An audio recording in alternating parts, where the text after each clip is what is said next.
বর্তমান যে অবস্থা পানিতে নামে শান্তি নাই। জীবনটা অন্ধকার হয়ে গেল রে। ইস লা লা লা লা লা লা লা লা লা লা লা, গরম গরম গরম। টুক টুক টুক। সুপ্রিয় এলাকাবাসী, আসসালামু আলাইকুম। এখন আপনাদেরকে জানাচ্ছি গরমের শুভেচ্ছা ও অভিনন্দন। কি খাবো? গাইস দিয়ে খাবো। হ্যাঁ সুপ্রিয় দর্শক, সুপ্রিয় দর্শক, সুপ্রিয় দর্শক, এখন হামারগুলার সামনে উপস্থিত আছেন 1 2 3 4টা দেশের প্রধানমন্ত্রী।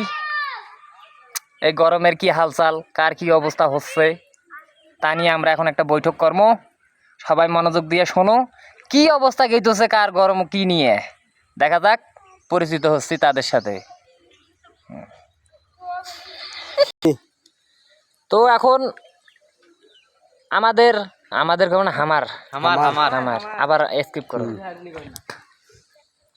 তো এখন হামার সামনে তো উপস্থিত আছে ইউক্রেনের প্রধানমন্ত্রী স্বতন্ত্ররা।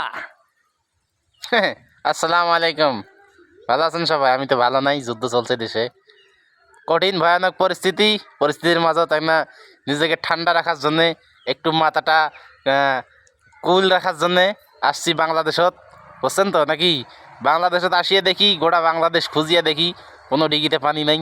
একটা ডিগি পাইছি, সব বন্ধুগুলো মিলিয়ে ওই ডিগিতে নামছি, গলা অব্দি পানি, হাবুডুবু খাচ্ছি, তাও পানি গরম লাগতেছে।